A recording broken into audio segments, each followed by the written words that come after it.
Welcome to the Lassoing Leadership Podcast. I'm your host, Garth Nichols. And I'm the other host, Jason Rogers. Welcome to Season 3. Jason, this is our first podcast for Season 3. I can hardly believe it. Garth, I always knew we would get here. I believed, right? We're here. Yes, you are right. But I don't think we could have gotten here without our great guests that we had through end of Season 1, Season 2, and of course, our listeners. You're right, Garth. And for those listeners that are new to the show, this podcast where we dive into individual episodes of the TV show Ted Lasso to learn more about how to lead in a better, kinder, and more compelling way. We've created this podcast out of our love of learning, leadership, and of course, Lasso. Yeah. And actually, we had a revelation in Season 2 where actually this is our time, Jason and I's time to actually reflect on leadership itself and invite you into the conversation and guests into this reflection too. So this is really valuable for us and we love it. We love it so much because we get to talk about our favorite characters of the episode, leadership nuggets of gold. And we also have, just for fun, take a stab at renaming each episode. And then we try and leave with a leadership challenge based on our learnings. And I think our listeners thank us for getting in more guests rather than just listening to our two voices all the time. Unfortunately, just us here today. But as we start the third season, I thought I'd share some of the exciting metrics that we've compiled over the first two seasons. All right, we've now recorded over 25 episodes, Garth. You know, our first conception of this would be 3 episodes, so we're about 10x that.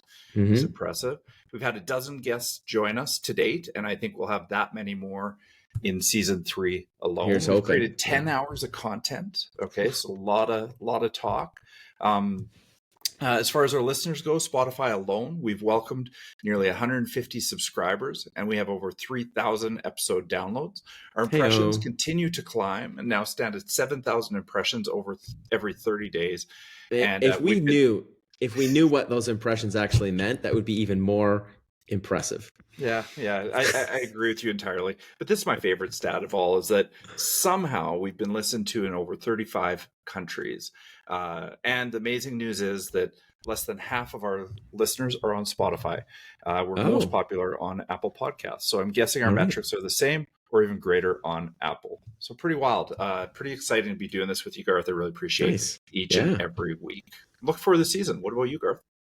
Yeah, so something to look forward to. We'll keep building off of season 2's great lineup of guests, and we'll have some more bonus episodes too. We're going to invite back some of our guests from season 2 and season 3 in a guest-a-palooza episode. And we'll take on a kind of a this or that format. So listeners, start setting us some leadership this or that question. This or that questions, Garth. I don't know much about this. What is this or that you speak of? Oh, well, it's really simple. I just give you 2 options and then you choose one. Okay. You want to try? Yeah. So, for example, Jason, cats or dogs? Cats. Really? Yeah. Well, I don't have time for a dog in my life, Garth. It's takes training, takes walking. Right now in my life, I'm a cat guy, but I've got 3 people in my house that are dog people, so I'm getting a dog soon. That's the bottom line. Yeah. Okay. These are simple. Great. Yeah. I mean, pretty simple, but we can evolve this a little bit further, like coffee or tea. I like my coffee, Garth. Espresso in particular, but yeah, I take coffee over tea, and I'm in the Ted Lasso camp. I think tea is just a little bit of dirty water, and I'm not ashamed to say it. All right, now let's move to something a little bit harder and faster. So like rapid fire here, okay? Okay, let's go. How do you want to spend your time? Watching Ted Lasso or listening to Lassoing Leadership? Lassoing Leadership every time. If you had to have one of these characters on your team, who would it be? Keely or Rebecca? Rebecca. If you had to play this game, what would it be? Football or football? I take football. No, I take American football because I've never played the other football. And if you had to coach, would it be football or football? I'd take the other football. I'd be Ted Lasso, and I'd be doing the soccer football version. Fewer rules. And what would you rather have? Would you rather have great meetings with full teams or tougher meetings like one-on-ones? I love one-on-ones. Even though they're tougher. You're an amazing man. And last one, spending your budget on PD or on increasing salaries? You don't have to answer that, Jason. That was fun, and I'm glad I didn't have to answer that one, but I can't wait for our Guestapalooza and Yeah, let the games begin. It's going to I be know, fun with right? them. All right, let's get this episode started with our listener feedback. At the end of season 2, we had Carla DiFilippo on the pod, and then we had a bonus episode with David Coffey. So, you been hearing anything about those? A little bit. So here's what I've been hearing. My wife has jumped back into the podcast, which is nice. She recently Nice. went to Ireland on a trip, and she said, "You know what? I could kill a little bit of time by listening to your voice," which was a kind compliment. And she said it was almost as good as the new Sex and the City show. So that's pretty nice of her. Hey? Yeah, happy to hear she's listening again. Yeah, she's back. And outside my family, who are obligated to list this, I continue to hear from colleagues near and far, inside and outside of education. I think I've talked about this before, but I've had another professional acquaintance who's in construction project management, and she shared that she feels like there's so good, synced, relatable leadership lessons, and there's so little training in that space out there. So she's taking it as her professional learning. So I'm really happy that Lassoing Leadership is doing that for her. What about you, Garth? Yeah, just like in general, I think Carla's episode like really struck a chord with our listeners because it That's dropped great. in and around International Women's Day. And Carla Love it. is such a staunch supporter of women in sport. So thanks to those that shared their enthusiasm with Carla's episode. And I think, I know I've taken a lot from David Coffey and sort of illuminating or shining a light on the innovator's compass. And I know that some of my people from Cohort 21 have really called us out on that too, saying they really enjoyed how that takes design thinking into something that's really accessible and more immediate. So, yeah. And I believe our episode on his podcast is going to drop this week. So we're looking forward to that, and we'll share it out over social media when it happens. Yeah. But without any further ado, let's jump on this episode summary. And if you don't mind, Garth, I'm going to take a stab at this one. Smells like mean spirit. On the onset, Ted sends his son back to America to be with his mom. There are touching moments here where we see how the distance is really hurting Ted. The freshly promoted AFC Richmond face ridicule as pundits predict a season of losses. Ted and his leadership team start considering how they'll replace Nate's role as a strategic lead. Roy Kent seems to be aspiring to step up, and Ted has clearly been studying the game and the tactics. He even instinctually calls a game football at one point. Nate is in his new role, and we see him there as manager of West Ham, and predictably, he is dismissive of the people around him. He is swept up in the social media hype, and he is caught in the trappings of the materialism. We see him getting a new car by the end of the episode. It's easy and at a distance to see that he is off to a really rough start. Ted takes his team on a tour of the London sewer. More on that later. And Roy and Keeley have to tell Phoebe that they've broken up. This episode really sets the tone for the season, with Ted facing new challenges and evolving team dynamics. Yeah, I think that's one of the really good arcs that comes out of this season, and that summary is nicely done. I would add two quick things. One is Rupert as a mentor to Nate, feeding the dark side, so to speak. Yikes. And then Ted saying goodbye to his son after a 6-week visit. His phone call with Sharon Fieldstone while he cleans up his apartment, wondering what he's still doing there. I think it's a significant piece to the entire season because he says, I know why I came here, but I don't know what I'm still doing here. I think there's going to be a lot more. I think being here, he says, is doing a lot more hurting than helping.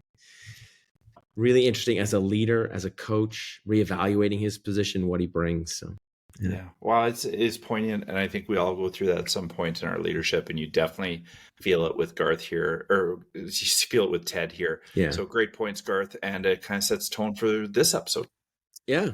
So, hey, listen, with that, who's your favorite character in this episode? Jason, let me guess. It's Roy Kent. Starting a new season. We're starting a new trend, perhaps. And I'm actually changing gears here. Are you? What? Yes. No, this is it's hard for me. It's hard for the pod, but you ready for it? I don't know. I'm a little scared. Here we go, listeners. Well, my favorite character in this episode are actually the kids, Phoebe and Henry. I love their simple wisdom. They're true leadership oracles in this episode. There's no other way to see it. So let me remind our listeners the wisdom that they share. After Roy and Keeley's breakup, Phoebe calmly says, nothing lasts forever. Henry, when speaking to his dad at the end of the episode, and Ted has been, wondering why he ever went to coach Richmond, Henry says, Dad, you got to try. And I think in leadership, we really benefit when we live these principles. Truly, nothing lasts forever, and you got to try. Impermanence and impulsivity are sometimes valuable understandings when we come to leadership and change. So, sorry, Roy, it's the kids this time. What about you, Garth? Wow. That's amazing. Oh, thanks. It was tough. And you know what, Jason? I'm proud of you. Well, I'm proud it of feels you. like a breakup, Garth. Okay. For me, this episode, it has to be Ted, because this is a point of genius when he brings them down to the sewers. I mean, and the way that it's juxtaposed with Nate's press conference. This is about getting inside the team's psyche, staying connected to one another. As a coach, as a leader, I love these moments. John Cotter, Harvard Business School, will tell you need to create these moments of small wins. And they can be creative, they can arise organically. When confronted with the photo of the team going into the sewer, I have to shout out my original Jamie Tart. It's just poopy, he says. Good one. When confronted by Rebecca about this field trip, he stays true to himself. She says, everyone is laughing at us, Ted. And Ted's response is, we've got 38 chances to prove them wrong. Yes, you do, Ted. So, good job. In his response to Nate's comments, right? I thought, like he said, I thought this was hilarious. He kills them with kindness. Yeah. He says, I wish Nate and West Ham the best of luck. And then he starts to take the piss out of himself. He starts to denigrate himself. I'm not such a great coach. He starts to deflect a little bit. And I think that is a brilliant piece of leadership in a very critical, tough moment for the team.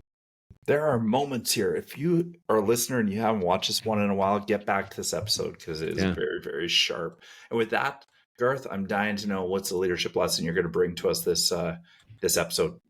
Well, I think it's just that, like what Ted did in that moment was stay true to his values, not let him be swayed by, even his revered boss, Rebecca, who begged him to retaliate. And I've spoken about values on this podcast before, and I'll say it again. When you're guided by your values, you're able to stay focused on your direction, not be swayed sort of by the winds of social media or by the poopy that Jamie Tart talks about. I've got a 6-year-old and 8-year-old. All we do is talk about poopy at home, so it's killing me over here. So if I might build on the poopy theme that you've got going here, I'd offer that Ted does an amazing job of using metaphors in this episode. Yeah. When he takes the team to the London sewer as a team building field trip, he ties it all together with the notion of interconnected network, a team that when it works together is stronger and greater than the sum of its parts. Ted shines in his leadership while stinking in person. And with that, Garth, we're already at the renaming section of this. I'm dying to know what you'd rename this episode. Yeah, go for it. Thanks. Are you offering? No. I thought I got to go first this time. No, no, you always make me go first. No, I'm offering to rename it "Go for It" with a question mark. I think that we see Ted being pressured to make changes to try and go for the win. Even as you noted, his son says, "We've got to try." In response to Ted comments about winning isn't everything, his son says, "But you got to try." And this is where the winds start to batter Ted's ship at sea, if you will. And I see a theme throughout this season about what it means to go for it. And I think it's wise for leaders to add a question mark before they leap and explore what it means to sacrifice for short-term gains versus long-term wins. So there you go. What about you, Jason? Well, thanks for that. I think that is so sharp. And I think that introspection as a leader, just go for it. Hey, Pooch. That's my dog. Your dog, Penny. Yeah. I am a dog guy. So I would offer Lego your ego. Okay. Ted and Henry's Lego obsession anchors this episode and many others. And there's something about Lego that's both impermanent and innovative. It is imperfect and inspirational. And when you're working on it with your child, you can definitely let go of your ego and let your imagination go wild. Oh, I love that. I love that because that Lego, they start questioning some of the things around where he's putting the Lego pieces. Yeah. That's great. Okay, I've got a leadership challenge for us, Jason. I'm going to volunteer myself to go first again. And it's going to go with the field trip sort of theme here. So imagine that you could take your team, whoever you're leading, imagine you could take your team on a field trip somewhere. Where would you go? Why would you go? That is to say, what's the objective, the lasting objective that you want to achieve with that field trip? And then once you've done that, think about what it would take to bring that into action. Like, what would it take to that? So when you actually are designing this sort of field trip and these objectives, think about what might make that possible for you. I love that, Garth. It's a powerful thought exercise. I think it's even better if you put it into practice. And I don't even know where that would lead. I'm thinking about it right now. Yeah, I think it might lead to karaoke. What? Yeah, Vancouver in April. I am going to keep holding you accountable for this. Let's do it. Leadership challenge accepted, my friend Garth. Let's do it. All right. Well, thanks for listening to the first episode of season 3. Let's get those this or that leadership questions coming in. And a reminder that if you like what you've heard here, rate the podcast, share it with your friends. We are still on this delusional idea that we can get Jason Sudeikis on here, and we're going to need your support to do it. So with that, Jason, take us home. Until next time, keep leading the lasso way. Thanks for everybody. listening, everybody. Thank you.